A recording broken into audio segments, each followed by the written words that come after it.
Thank you, Joan. Thank you, everybody. I'm not sure about the metaphor of something that has certain extinction associated with it, but we'll see. It's a huge honour to be asked to give tonight's lecture, given those that have in the past, and a great honour to be introduced by Joan, whose work I'll actually reference later on. I don't particularly see myself as a thought leader. I think I've somebody that's spent 20 years as a doer, really, and at the coal face, or as we should say now, the photovoltaic face of trying to handle environmental issues.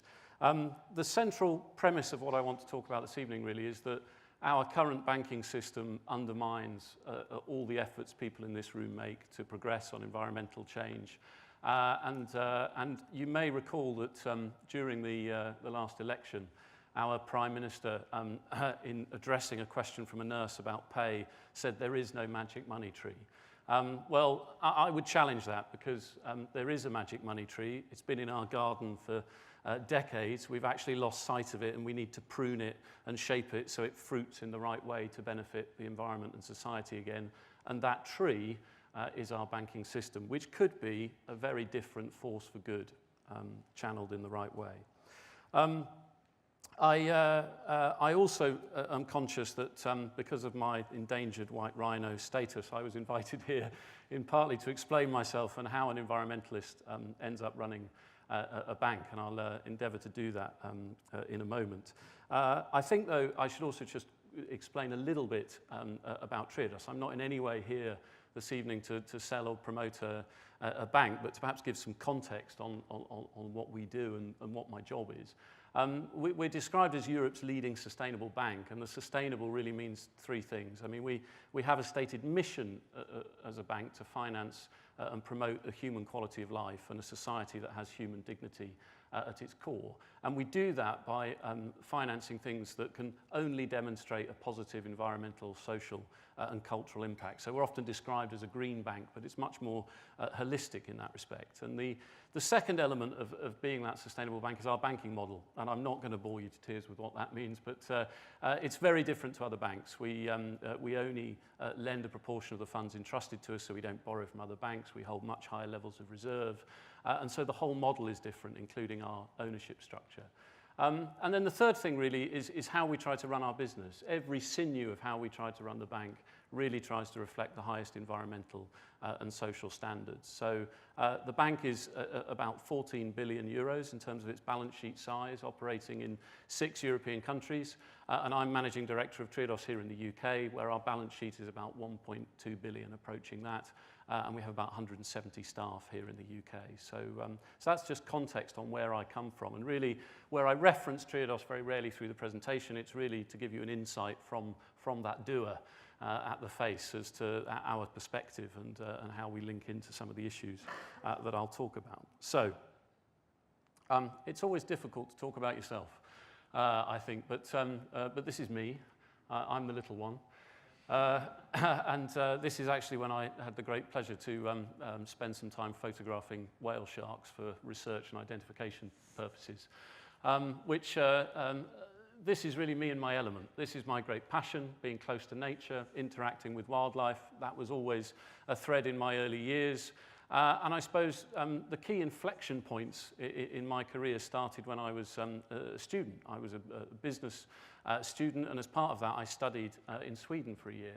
And during that year, I actually lost my father, which put me in a very sort of reflective place in life. He was a teacher, and I was sort of very taken with the swathes of letters my mother got telling us, you know, what an impact he'd had on people's lives. So I was there thinking, well, what impact do I want to have in my life? And I was also living in a society that in the mid-90s I would have described as futuristic. The recycling schemes they had in Sweden, their whole respect for the natural environment, how they interact with it, how they integrate it into planning decisions, how much time they actually spend in nature. A very different society to be in. And that was really where your sort of very standard business graduate who'd done a business degree because it seemed a general thing to do that would keep lots of options open, I sort of morphed into being somebody passionate about corporate environmental management, and that's really where I started. And I moved on to do postgraduate work that was looking at market failures and market barriers to developing the recycling sector in the UK, and that was the start of 10 years really working in the recycling industry, the latter 6 of which were for the Waste and Resources Action Programme, as Joan said. And there my role was to advise and support businesses in raising private sector investment to a growing industry. And the team of people I worked with worked introducing businesses to lots of banks. We provided government money as guarantees to banks and so on. And that was really a moment in my career where for the first time I realized the very narrow focus the banking industry has on purely financial return rather than wider social benefit. And also, in my opinion, an industry that has a hugely overinflated sense of its own self-worth to society. And that was my first experience of it. Anyway, my career then moved on. I spent some time doing different types of conservation volunteering work for a year. And during that time, I was approached to go and lead Triodos Bank's lending in the UK. So I was head of business banking for 5 years. I chose a really good time to go into banking, the start of 2008. Yeah. Anyway, it worked out quite well because I was with a bank with a very different model, and we grew very rapidly before I was then offered the opportunity to be Chief Executive of a Wildlife Trust, which, as you can imagine, was a wonderful coming together of personal interest and professional capability. Before I was then asked to go back and consider running the bank again. And it was not an easy, obvious decision, actually. I debated it, leaving this sort of where your heart is to come and do this. And I'll explain sort of why I decided to come back in a moment. But the fact I did come back has been the source of great curiosity, and I've been dubbed the first environmentalist to run a bank. And it's interesting that, you know, the sort of coverage it got, and it kind of told me two things. First, that naturally people already perceive that banks aren't good for the environment. And secondly, probably that environmentalists are seen as the enemy of banks in many ways.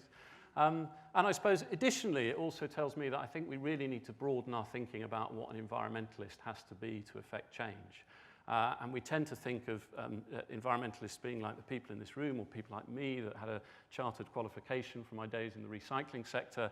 And actually what we need to inspire is environmentalists in lots of other sectors, in architecture, in medicine, and so on and so forth.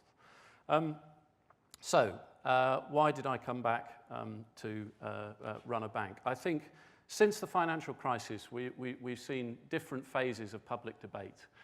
Initially, the public debate was all around how do we stop this happening, how do we deal with this, how do we deal with the contagion, and so on.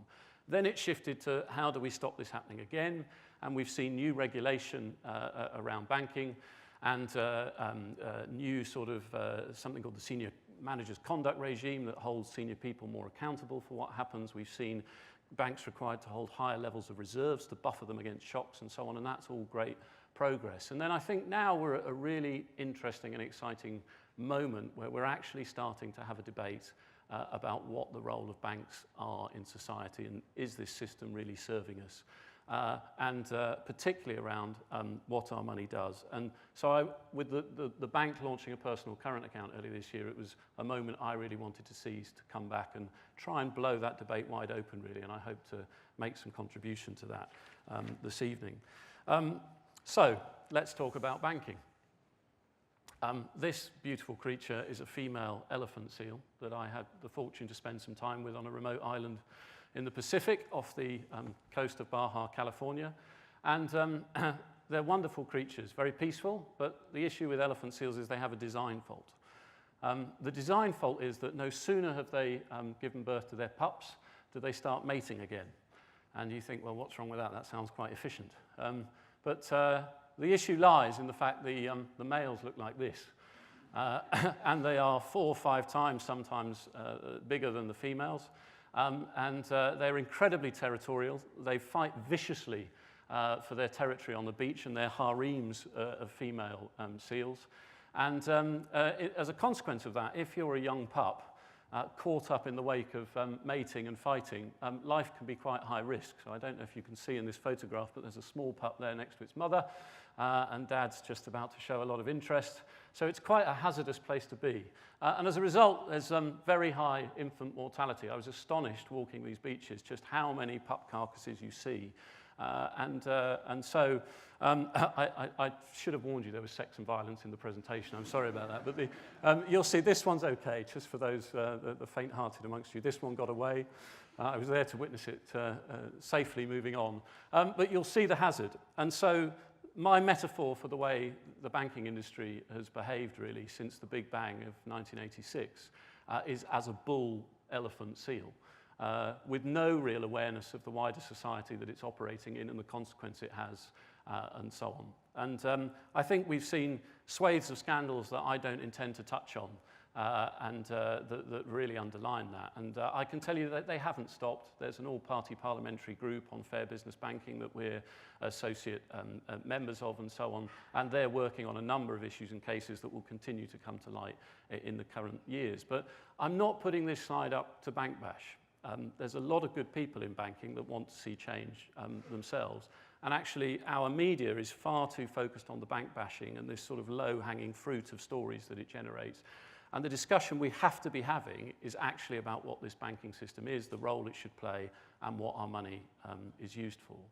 And on that point, that is increasingly gathering attention. Some of you may have seen this, that about a month ago, Christian Aid launched a campaign called The Big Shift, which was fronted by Rowan Williams, the former Archbishop of Canterbury, which was really trying to draw attention to the extent fossil fuel investment, the extent of fossil fuel investment that's still going on within our large mainstream banks. And I'll come back to the significance of that point later on. But that is not a sole campaign. Greenpeace successfully lobbied one of our big banks to change their policy on financing palm oil production and the deforestation that it causes. And most inspiringly, a local community near one of the UK fracking plants successfully sort of drew huge attention through social media to one of our large banks that was funding that project. So people on different levels are really starting to wake up to the fact that our money is being used for things that is not necessarily serving our long-term interests and the health of our planet and society. So the role of banks could be very different. This is another friend of mine. This is a pregnant seahorse. And the reason you're looking at a pregnant seahorse is because in the world of the seahorse, it's the male that gets pregnant. The male has a pouch, the female pops the eggs into that pouch, he fertilizes them and he incubates them and ultimately releases them into the wild. So this is my visual metaphor for the complete role reversal that I would like to see in banking. And what do I mean by that? Well, banks are essential intermediaries in our society.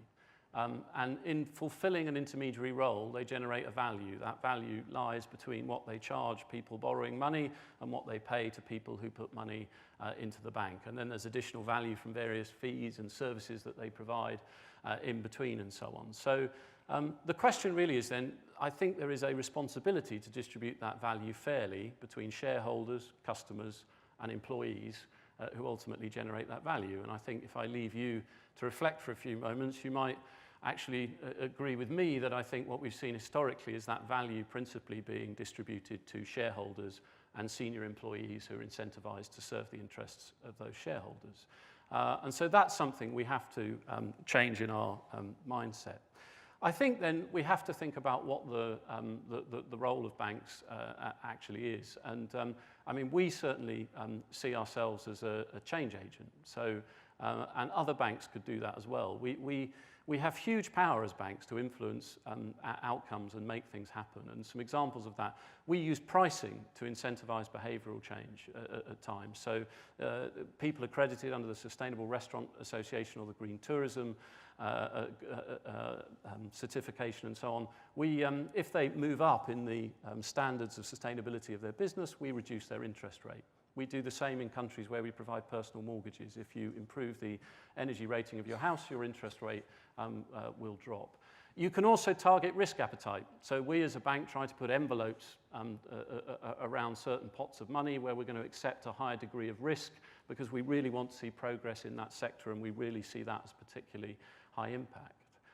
Banks are also huge sources of expertise and resources, and they could put a lot more into sort of progressing different agendas. So at the minute, we've spent the last 18 months putting an awful lot of time and resources into energy storage and looking at energy storage solutions and how they could be financed in the UK. So that's the sort of vision for the role I would like to see banks playing in our society, using that power for good and effecting real change as a consequence. But let's keep perspective. A jellyfish isn't bigger than a 16-foot whale shark. And I'm just some imaginative environmentalist with a hemp shirt and some sandals talking to you about banking. Or am I? Well, I think what we lose sight of is that our banks are not disconnected from the natural environment in which they operate. And it's a fact that got quickly lost sight of, that one of the major triggers for the financial crisis of 2008 was Hurricane Katrina, which, as you know, devastated many of the southern states, but that really exposed the flaws in the subprime mortgage market because it left lots of people with 110, 120% mortgages who hadn't insured their properties because they had no equity in those properties, they had no interest in insuring them. And that was a major catalyst for what then followed. So banks are not disconnected from environmental consequences.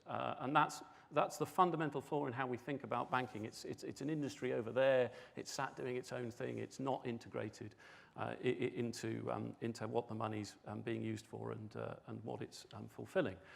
And other people are now starting to think in this way, including central banks. And Joan, in her previous life as chair of the Environmental Audit Committees, played a major role in this, because if you don't know, she used to write to Mark Carney asking them what they were doing in considering these issues and considering some of the things I'm just about to talk about. So we are seeing this also being recognised in a positive way. So there's a publication called Money Facts, and if you follow in there how they sort of survey and rate ethical or stewardship funds versus conventional funds, you will see that those are now, over the last few years, consistently outperforming conventional funds. So we're starting to see linking money to environmental outcomes does pay. The reason central banks, though, are becoming interested is partly because of that risk issue I mentioned, partly because of the Hurricane Katrina issue and them recognising the risks of climate change, and particularly in the insurance element of banks, you know, what are people doing to think about this and plan for this? But they're also looking at it through a different lens, and some of you may have heard of the concept of stranded assets, which I'll briefly explain for those of you that haven't. But the concept of stranded assets basically means that it's thought that we have 5 times the level of proven reserves in fossil fuel deposits and so on that we could possibly burn whilst keeping climate change below 2 degrees Celsius. So if that's right, it's also quite possible, and even if that quantum's wrong, we have hugely overvalued assets in this world based on fossil fuels, and therefore huge overvaluation of our banks and the financial sort of investments that they have. So that's why this is starting to grab attention. And actually, the Bank of England, I would say, is slightly behind other countries in starting to consider these issues. But earlier this year, they actually wrote to all banks operating in the UK, including Triodos, asking banks to respond with what their approach is to climate risk management and what are they doing to adapt their business models. So there's hope that this thinking is really starting to sink in. So if large NGOs like Christian Aid and Greenpeace are starting to get this thinking, if central banks are and so on, what can be done about it? So I don't know if any of you have ever had the huge privilege of seeing a wild elephant push over a tree. I have, and it's quite extraordinary. They don't run at the tree. They don't pull and yank at the tree. They walk up to the tree and they put the sort of base of their trunk on the other trunk, and they slowly sort of ripple it up the trunk of the tree, and then eventually their front feet come off the ground, and then they start to push through the back legs. So there is continual firm pressure applied as these several tons of elephants start to push over this tree. And they don't flatten the tree. They push it over so far and they walk round and then go and take the fruit and leaves that they want to eat, and then they leave it. They leave it in a different form, and a new ecosystem's formed as other things start to happen around the root ball as it's exposed and everything else. That's the approach that we need to take to changing banking. I'm not an advocate of total disruption and chaos. We have to apply firm and consistent pressure from numerous angles, from government, from regulators, from businesses, organisations, and from individuals. And I'll come on to some of those pressures that we could apply. So if in a later life I ended up being the first environmentalist to be governor of the Bank of England, actually that's probably a bit harsh because I think we have a very good guy running the Bank of England, but what would I do? The first thing is I think we have to address two main issues, two social grievances, if you like, that still exist after the financial crisis. The first is an issue around accountability and diversity in that banks are still too big to fail. 75% of current accounts in the UK are still with these four big banks. So we have to diversify this market, but that has to be done in the right way. And at the other end of the spectrum, we have a very small, what's called the social finance market, so organisations that exclusively use money for social and environmental good. And then the UK banking sector, otherwise, in the middle, is absolutely enormous. I read something recently that suggested there were over 580 banks operating in the UK, to give you an idea of the scale of it. So we already have an enormous sort of plethora of banks, and that's growing. And some of you will have heard the concept challenger banks, which is typically used to refer to a new breed of banks that are applying for banking licenses or got them. They're startups trying to bring more competition to the marketplace. And that's great. I don't know if we need 580 or 700. We seem to have enough, but we need to have real, more concrete diversity and scale. But most importantly, what are these challenger banks really about? Are we getting anything different? Isn't it just more of the same business model and the same people and the same issues being peddled out? I think what we really need to make sure is we're getting banks that are challenging the way banking is done, not just providing additional competition. And so that's the first issue that I think if I was in that high and mighty position, I would be looking to address. The other thing is culture. Back to our SEAL survivor on that beach, a victim of that banking culture that's prevailed for the last 30 or so years. I think what's key to this is the issue of pay, and this is the other social grievance we've not addressed. And the issue of bankers' bonuses in particular. We've tried to put a cap in place on bankers' bonuses and regulation around that, only to find banks finding ways around it and to provide cash allowances as a substitute or to provide share options and so on instead. So we have to have another go at this, and it's often sort of dismissed as, well, we can't possibly do this because we'll lose all the talent to other countries who, and so on. And I would argue very strongly that's ridiculous, because people don't locate solely for money. They locate because of families and communities and connections and a reason to be somewhere as much as anything. And if they are people who are only going to sort of follow the money around the globe, then perhaps they're the wrong kind of banker that we don't particularly want or need. I think also on this issue of pay, it's interesting that the Netherlands have imposed a much tighter bonus cap than the rest of the EU. And yet, in the post-Brexit world that everybody talks about, Amsterdam is one of the top 3 cities with Paris and Frankfurt that everybody talks about banks leaving London for. So I just don't think this argument stacks up. And I think really to bring back the right motivations and behaviours in banking, we have to change this culture. And this system of pay and remuneration. So they would be 2 generic things that I think are fundamental to changing our options, our choice, and the culture with which banking operates. But more specific things to do with this refocusing of banking, this repurposing of banking to be a positive force for good. The first thing is I think we need a lot more transparency. And I think it should be perfectly reasonable for every bank to have to publish a list of the organisations that it lends money to. We do it. We've done it for years. We publish a list of loans and investments that we make worldwide. There are issues with it. You would have to have contractual sort of changes and permissions put in place, but we don't reveal any of the commercial terms, just a list of who you're lending to, what you do with the money. I think everybody should have that right.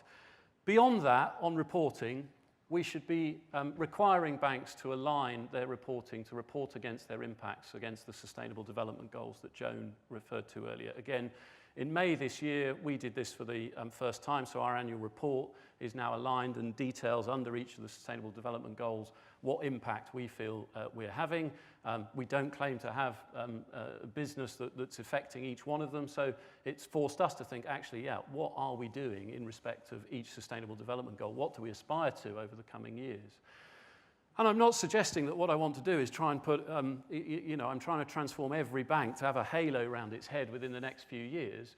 But if we could do this, it would start that conversation. It would ignite that conversation about, well, what are you doing to reduce your investments or change our energy provision away from fossil fuels or intensive agriculture or polluting industries? And that's what we should be requiring them to do, to have that conversation more. And this isn't completely crazy thinking by any means. In fact, this report that came out within the last month, I was on the steering committee of this advisory group report to government. This is really looking at how could we take impact investing to scale in the UK? How could we really seriously take it beyond the very small 2 billion sector I described earlier to something that's operating at scale and having really significant impact? And considering reporting against the SDGs is one of the recommendations within this. It also makes a number of other very useful recommendations about providing kite marks on investment products and so on, so the consumer can actually have some certainty about what they're investing in and what they're being told actually is environmentally and socially sound. So we had no idea actually when I was asked to give this lecture earlier this year how of the moment some of this stuff would be. And this is the only, this isn't the only piece of work relevant.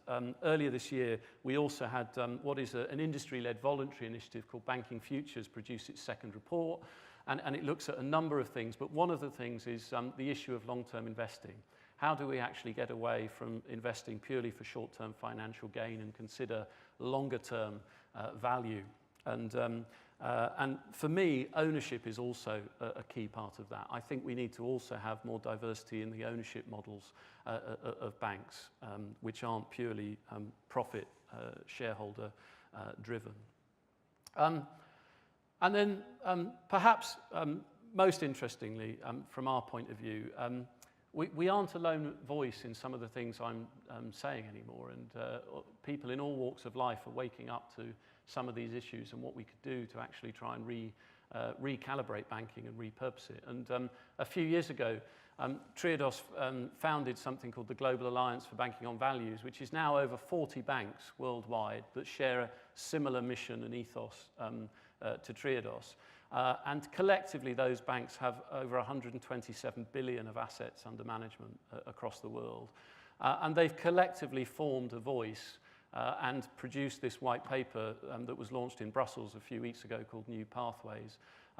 And this makes an array of recommendations about how practically we could start to shift banking in the way I've described. And if we could just do some of it, and if we could just shift the needle on the dial of banking and how it behaves and what it does just a little bit, the ramifications and the impact we can have could be huge. There was just one thing within this report I really wanted to highlight to show you what I'm meaning, appreciating, there are some bankers in the room, but appreciating you won't be familiar with some of the terminology.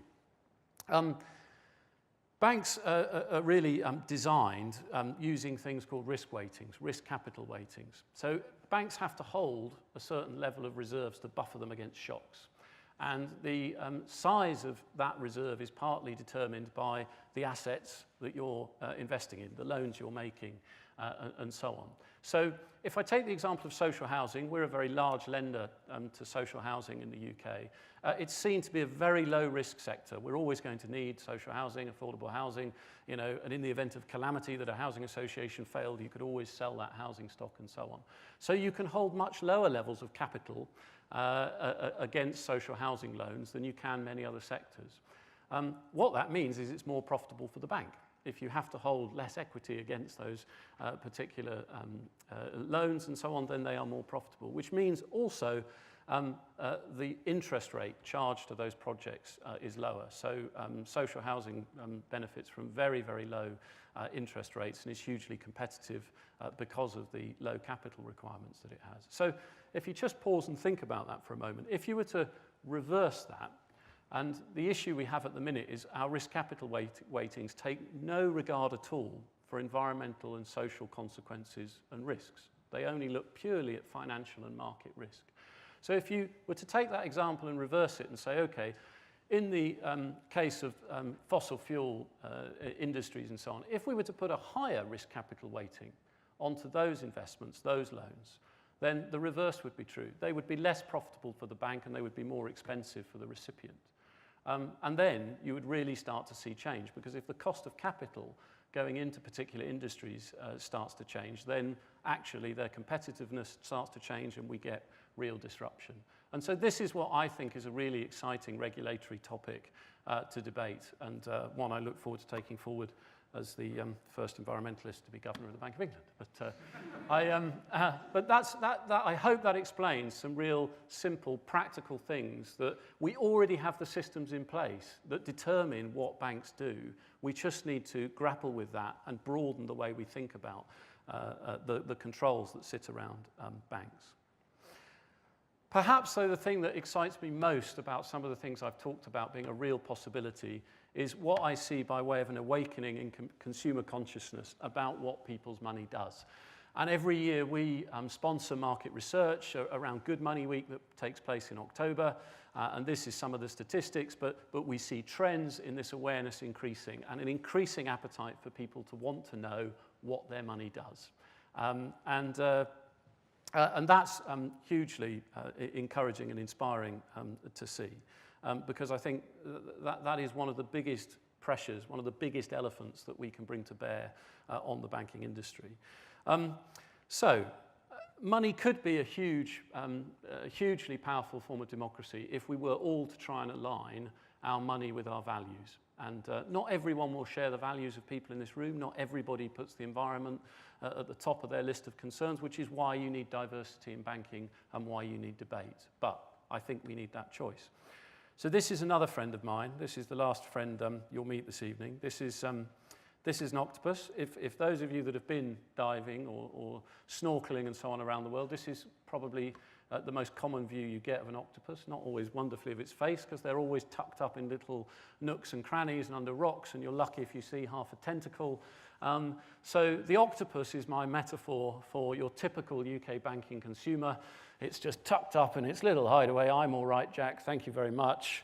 I don't want to pop my head out, there are predators about, and I'll consider changing my banking when I need to, and when I'm hungry and I need something from a bank. That's my metaphor for how we behave as consumers. Although, interestingly, octopuses, when they're hungry, it's mostly when they're hunting at night, they completely change personality. They're out there, they have a huge presence, they're pushing their tentacles into every nook and cranny that they can find to seek food and so on. And so that's what we need to do, is change as consumers. We need to be shoving our tentacles into every aspect of our bank managers that we can find to find out what they're doing with our money and how they're running their bank. So, I'd actually done these slides before Blue Planet 2 screened on Sunday evening. I don't know if anybody here saw Blue Planet 2, but for those of you that didn't, all right, you need to be the octopus that strangles the shark. And for those of you that haven't seen it, I would recommend seeing it. It's truly extraordinary. So that's how you use your democratic power. And really, finally, on that theme, I suppose we've recently seen the Paradise Papers and the controversies naturally spiralling from those, which they're about something different. They're about tax avoidance. But the interesting thing is, whether it's the royal households, whether it's famous pop stars, the common excuse that's made is actually we had no idea. We had no idea what our money was doing. Well, I think my great aspiration is that in 30 years' time, say, it's become as socially unacceptable to not know what your money is doing and what impact it has on your children and grandchildren's future well-being and so on, as it is now as socially unacceptable to drink drive and to smoke around small children and in public places as it was as it is different to how it was 30 years ago. There's probably an exception in Lord Ashcroft, because I think he probably knew exactly what his money was doing, but you understand my point, and that's the sort of change we need to see within our society if we're really serious about delivering on the Sustainable Development Goals and having a holistic, integrated banking system that supports those. So lastly, I'd like to just point the finger at you in this audience. I'm a great believer that you can't say you're something, be something, and do something different. And inevitably, because of the transparency we don't have within our banking system, there will be huge hypocrisy in this room in terms of what your own money does, in terms of what the money of the organisations that you all represent does, and so on. And I would challenge you all to think about that after today. And I come across examples of that all of the time in my life. I did in my previous life. Organisations running campaigns against things that they have no idea that their reserves are being used to actually finance. I spoke to a local authority recently that was running a huge campaign that, again, they have enormous reserves in. There's a very large NGO in the UK that part of its business model is dependent on a huge stocks and shares portfolio that generates a very large part of its income. Well, 6 of the major stock market tracker funds in the UK alone have over 500 million invested in British American tobacco on its own, just that one company. And that, for me, is the ultimate example of an industry. Apologies to any smokers in the room, but it's the single most obvious example of an industry that internalises all of its profits and externalises all of the social and environmental impacts that come with it. So I would like to just point that finger at this room as well and make that call for you to release your inner octopus.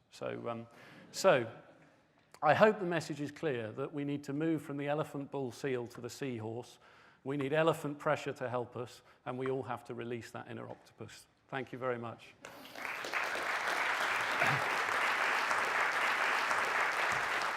I will take questions. I'll try and be a bit like the Speaker in the House of Commons. If anybody thinks they're going to make a 15-minute speech, I'll have to cut you short. The first one, if you could perhaps say who you are as well, that would be really helpful. And stand up so people can see. Wonderful. Yeah, hi, Mark Everard, University West of England. Well known to you, of course. But, yes, what are the biggest levers that you see for levelling the playing field? We've got ethical banks and banks, like sustainable development and unsustainable development. Why do we allow the non-ethicals and the non-sustainables? How do we level that other than consumer pressure? Yeah, I mean, I think... sorry, is it all right if I answer, or do you want to take more than one at a time? No, answer.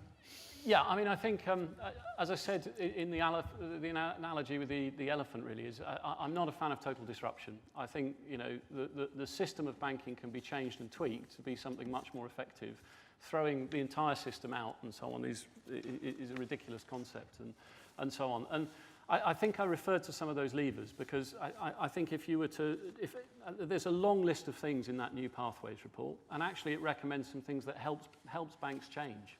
Actually recommends lots of jobs for environmental scientists, actually helping report against SDGs, having sort of centres of expertise that are helping banks look at and understand environmental risks and new sectors and so on. But if I could change 2 things, it would be that transparency of reporting and reporting against the SDGs, because it would just switch people on straight away to actually where is this leading us. And the other thing is I would regulate for environmental and social risks within those risk capital weightings. And that automatically would transform the profitability and viability of some banks against them and so on. So yeah, it prompts a thought that around that issue of stranded assets, because if that's true, I think we have to actually become a lot firmer in that regulation. Okay, what I'm going to do, if it's okay with everybody. We've had a lot of reference to the Sustainable Development Goals. Could I just see, with a show of hands, how many of you, in the work that you do or the ambitions that you have, see the SDGs as a kind of template and a backstop to what you do? Could you just give me a show of hands if you... Wow, I think that's, what would you say, about 80%? Yeah, it's a majority, I think. Yes, okay, Yeah. brilliant. Okay, next question, please. Yes, thank you. Yes, Alina Congreve from Climate Kick. We help support new business ideas, particularly solutions, technical solutions to climate change. I'd be interested in your thoughts on how to support new business ideas in the banking sector, both helping them to start, but also helping them to grow to scale. Yeah. Naturally, it's something we're asked about a lot, actually, because we've got a track record in financing pioneers. Actually, in truth, I think it's become more difficult to finance startups and new things in banks because of the risks they're now required to manage. So, I mean, so we're not naive as an institution. We're not a sort of silver bullet to finance everything environmental, and we need a very strong ecosystem of different institutions, so not just banks. And I think the interesting thing about that advisory group report to government on impact investing is that's really talking about other forms of capital as well, and risk capital and money from funds. And we've been active in developing something that will launch in the new year that's really supporting businesses raising corporate bonds and raising risk capital. So it doesn't all sit within conventional banks, the answer to your question. We need a very healthy ecosystem of money that supports organisations at different phases in their growth. Sorry, but what would you do to help support those organisations? So those new organisations helping to provide that financial support, how could you help those new models emerge, and how could you get those new banking, not the technical solutions to climate change, but the new financial organisations? And presumably, not necessarily just Triodos Bank, but how could the banking system per se help with that as well? Indeed, yeah. Yeah, but sorry, but you mean the actual beneficiaries of the money rather than the new financial organisations? Okay, I'm with you now. Yeah. No, sorry, I'm with you now. I misunderstood the question. Apologies. Yeah. I mean, there are already initiatives. There's I've got to remember the right one now, because there's the Finance Innovation Lab and the Sustainable Finance Lab, and I think it's the Finance Innovation Lab exists already in the UK to support new ideas around how financing, new finance ideas can take off. So I think that's a very sort of welcome initiative. I think specific environment ones, it does need open-mindedness in organisations to work in partnership. And that's very much how we see ourselves as part of that ecosystem to do so. I think, it's a question, when you look at challenger banks, where's the money coming from? That was my point really about this. Are they offering anything different? Where's the money coming from to start up those banks? So if we need to expand the ecosystem of financial opportunities available to support environmental organisations and new people developing new financial concepts and so on, then I think we've got to look at those as well. And there's ourselves, but others who will look to wholesale and potentially invest in those organisations. Okay, yes, the lady at the back. Thank you. You ended your talk by pointing the finger at us to change our behaviours if we are not already very green in our banking. But what influence are you seeing in the change in quite a lot of businesses on their accounting and reporting, in environmental accounting and reporting and awareness of their impact? How much influence are they having in their investments in banks to change the bank's behaviours? Has that linked together yet, or has it not? I think from my perspective and what I see, I think we're in the foothills on a journey there. There's no doubt. I actually did an interview with The Guardian the other week where I talked about this, that I think we're seeing sort of much more consciousness about supply chain pressure from large, more socially responsible organisations impacting smaller businesses. The sort of the business organisational deposit side of our bank is something we've seen a lot more interest in. But as I say, I think we're in the foothills of people really waking up and thinking, actually, as I said at the end, I gave some examples of, where is my money aligned with the mission of my organisation or the values we espouse to.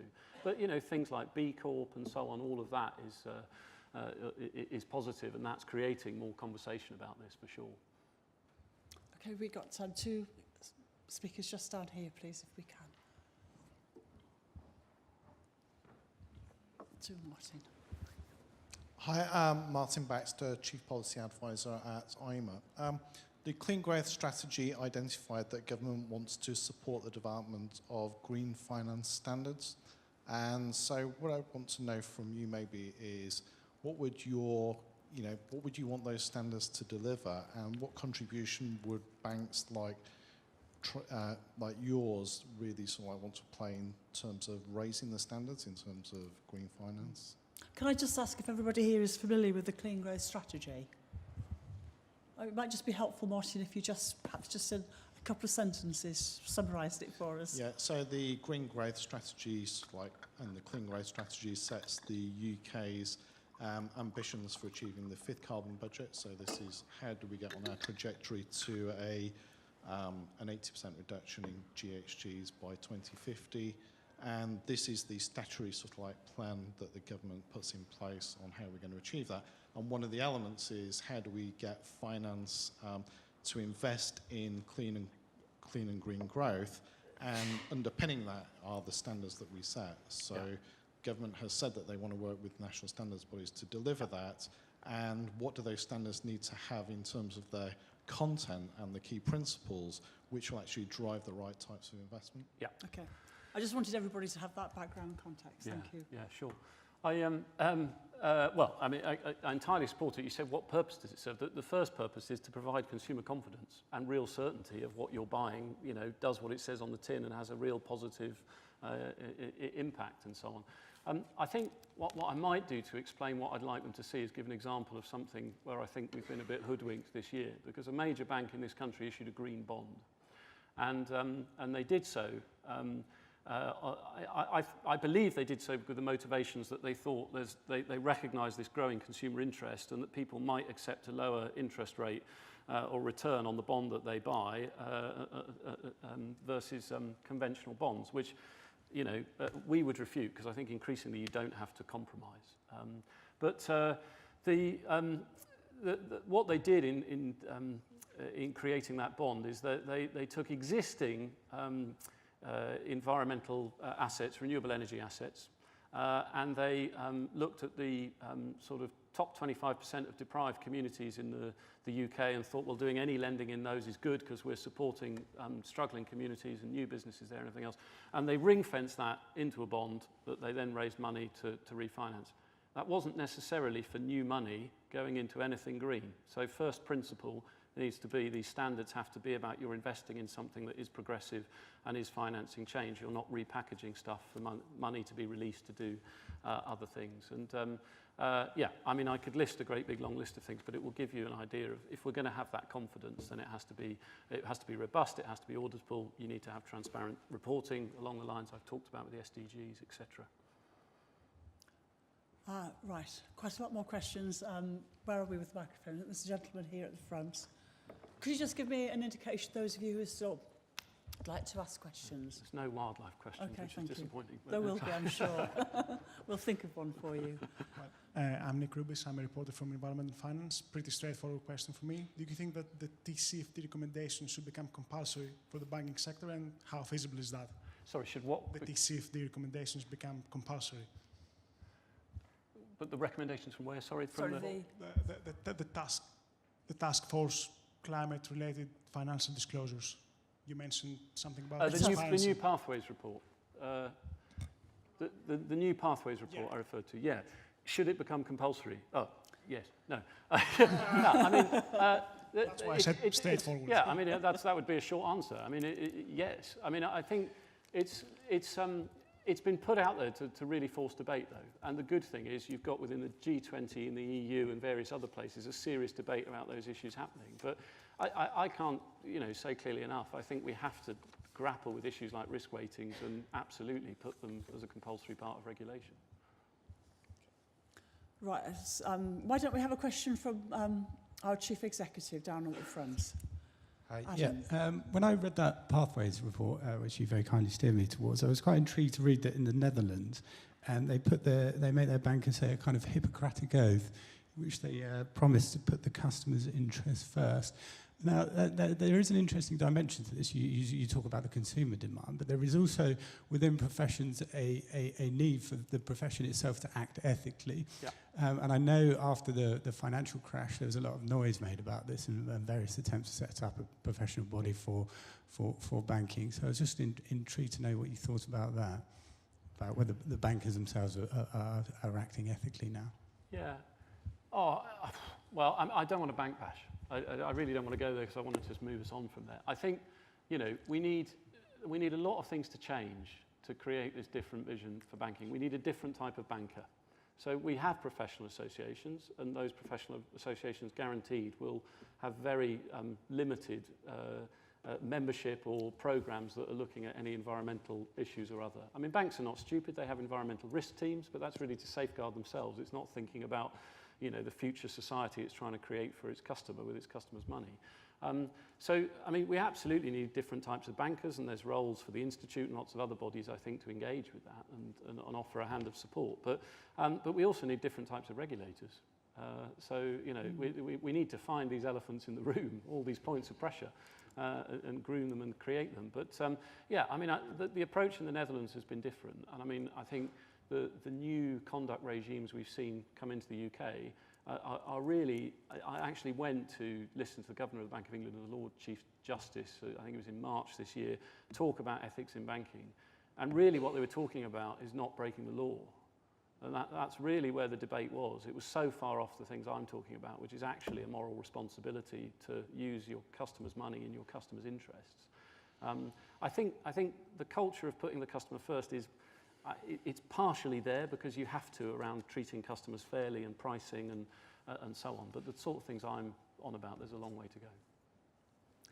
Right, yes. Why don't we go back just here and then we'll work our way back. The gentleman there, thank you. Right, thanks so much indeed. Sorry, I'm having difficulty standing up. Thank you. My name is Bill Watts, and I used to work for the Environment Agency, used to work for the European Commission as well. What I'm really interested in... Can you just hold the microphone a bit closer? Yes, sure. Yeah. What I wanted to ask Bevis about was actually this issue of too big to fail.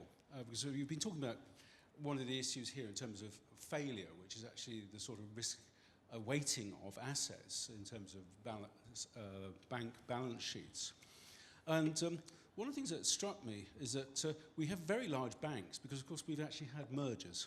Yeah. And increasing monopolisation, basically, in terms of the sort of banking sector. Yeah. And it seems to me that the reason we have that in the creation of banks, which have actually allowed this sort of cross-subsidy from one activity to another, and which have become so large that basically governments have had to bail them out rather than let them go bust, is a failure in terms of competition policy. But you not mentioned that, and it seems to me that there is actually a sort of area around here of environment and competition policy. Okay, so we're on the cross-cutting agenda now as well. Yeah. Bevis, thank you. Just pass the microphone along the front so it's ready. Yeah, I mean, I'll let Bevis answer this first. As you'd expect, I mean, I agree, and that's what I was trying to refer to in highlighting the dominance of those big banks. I mean, really that was enabled by the sort of big bang deregulation that took place from 1986 onwards. And a couple of things happened around then. The other thing is we had, for the first time in this country, we had free banking. I think Midland Bank was the first bank to ever say, we will offer free banking. And you mentioned the cross-subsidisation model. Well, last year, the Competition and Markets Authority published a report that showed banks earn 1.2 billion a year from unauthorised overdraft charges, which are often at double the rates of payday lenders. And what that highlights is that there is a sort of stealth tax built into our banking system where banks are earning an awful lot of money from the people who are most struggling to manage their finances and slip into unauthorised overdrafts and so on. So there are two things we absolutely need to address. One is the scale and monopoly, and the other is the cross-subsidisation model. I couldn't agree more. And I think, finally, this year the FCA have agreed to pick up the CMA report's findings and actually delve into that further, because it kind of got produced and put out there and nothing moved forward with it. But I think really understanding how banks earn their money is one thing. I mean, the monopolisation is a lot harder. I mean, we've had two of our biggest banks really have huge state ownership. And as a result of that, I mean, RBS have been deemed to receive state aid. So at the minute and next year there is a grant program they are obliged to fund to make available very sizable grants of tens of millions to competitors to, in answer to the lady's question who asked about business banking, to stimulate greater competition in the availability of business services within banks in the UK. So some things are being done to address it, but reversing what we started in 1986 is quite challenging.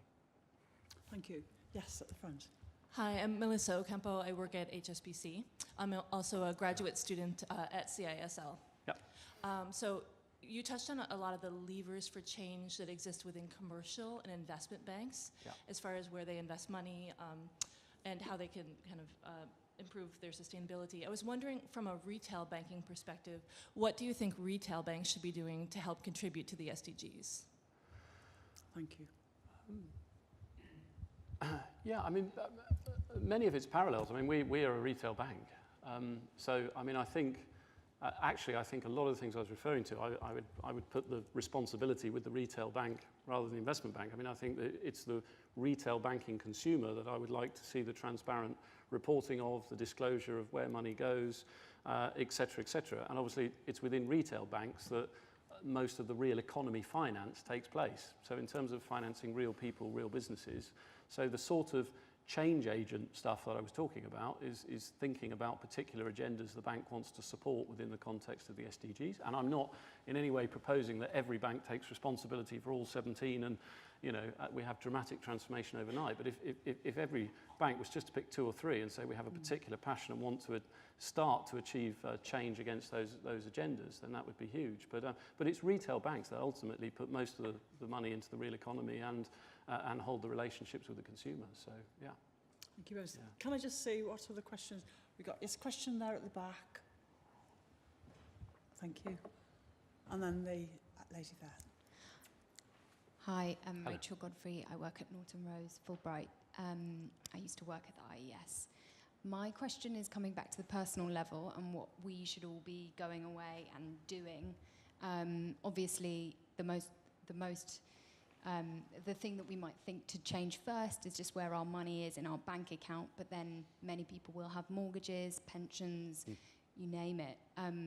Are there trusted organisations that we can go to for advice about how to, you know, make better decisions, whether it's right now or when the next juncture comes along, if you're remortgaging or whatever else?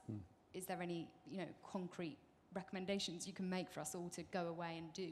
So really, it's ask what you can do for us, not what we can do. Sorry, what we can do for you rather than what you can do for us. And how can we make this meeting tonight into another practical milestone on the journey forward? Yeah, I mean, it's a great question on many levels, because I think Joan stood out when she was chairing the EAC as a politician that was actually aware of the sort of things I'm talking about. I think the level of knowledge and understanding we have about money, how it's generated, the roles of banks within Parliament is pretty sparse. And I think, you know, if we can all play a role in sort of writing to MPs and making our feelings felt on that. I mean, the issues you raised, then it's not a simple one. I mean, I'm not sat here saying I'll move everything to Triodos because we don't provide every type of product. We don't do mortgages in the UK. But my single biggest ask is that you go consciously away and think, right, where is my pension? Is it in a screen stewardship fund?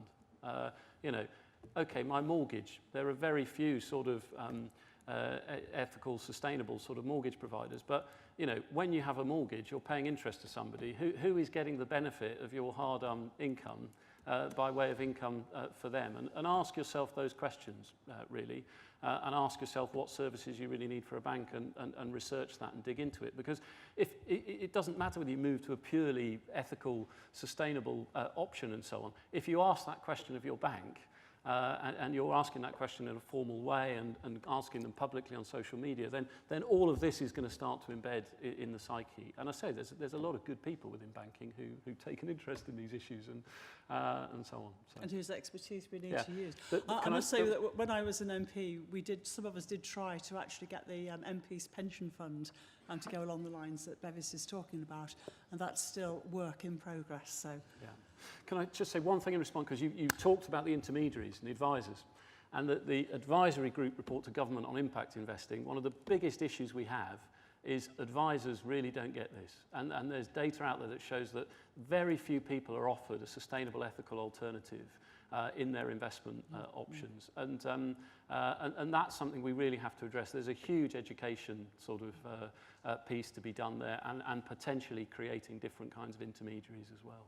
And I think one of the things that came out highlighted in one of the Environmental Audit Select Committee reports that I was involved with when I was chair was the whole issue of, I can't pronounce it, fiduciary duty. Yep.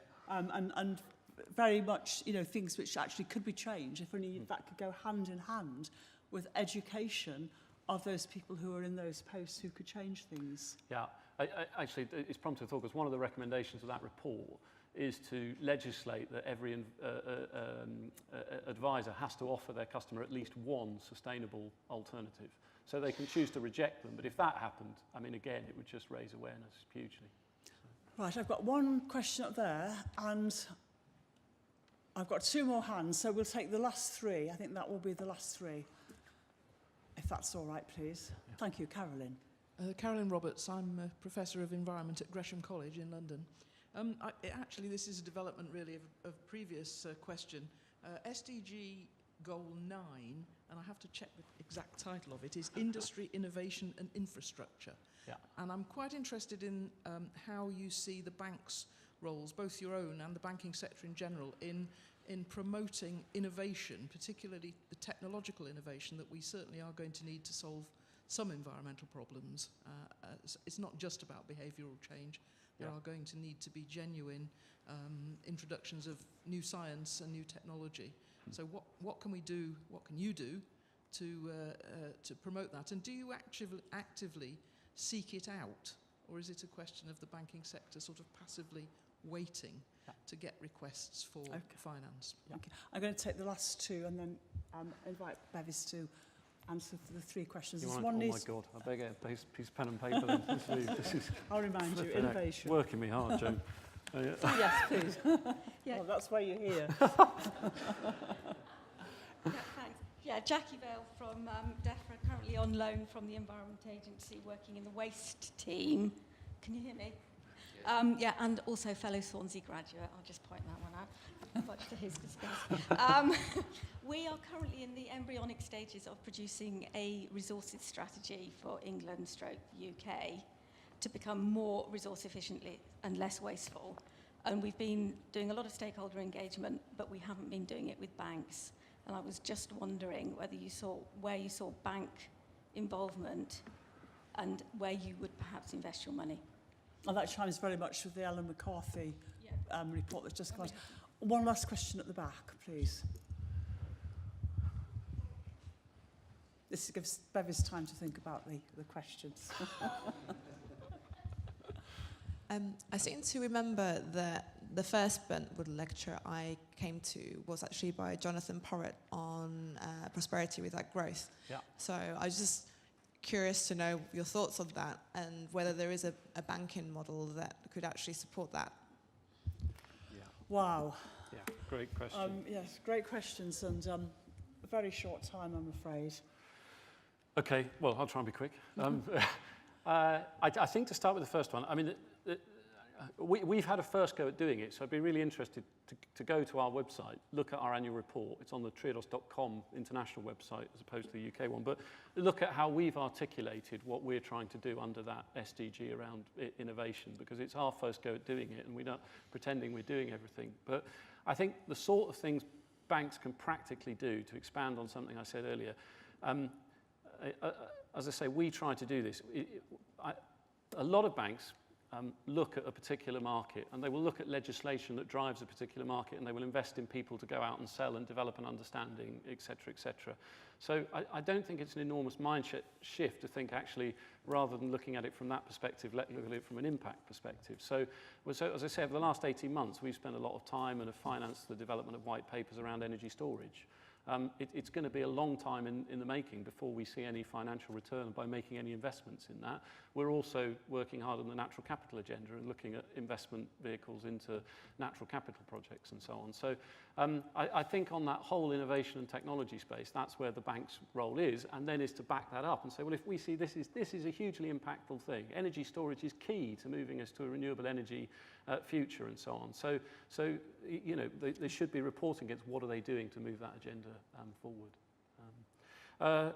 Yeah, I mean, the resources strategy, blimey, should you engage banks? I mean, I think you know, I'm an oddity as an environmentalist running a bank. We're a bit of an oddity as a bank in how we sort of think and go about things.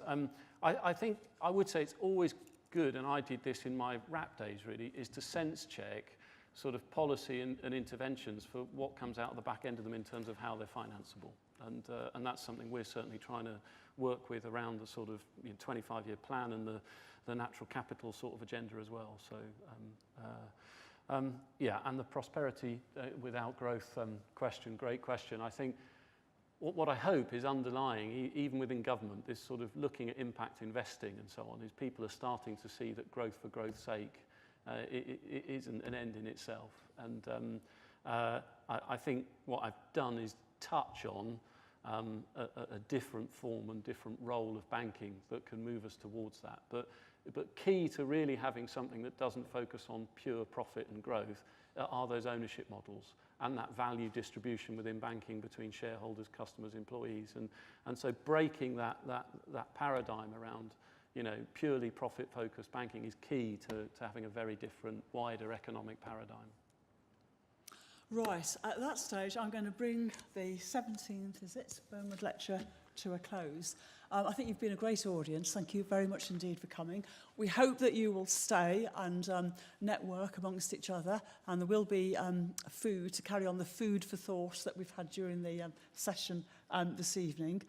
I also want to thank Rihanna from IES for all the organising. And obviously, hoping that those of you who are not already members of IES will continue to perhaps think that you should be joining us. Obviously, we'll have a lecture next year and hope to see many of you there. And we wish you all a very safe journey home. But my final thing, before you all disappear for the drinks downstairs, back where we started, is to say on everybody's behalf here, really big thank you to our guest speaker, to Bevis. I think that you've given us so much inspiration, really. I think that we can all make a difference in what we do. I think we've heard tonight from somebody who is, this is really my kind of going about doing things as well, a doer.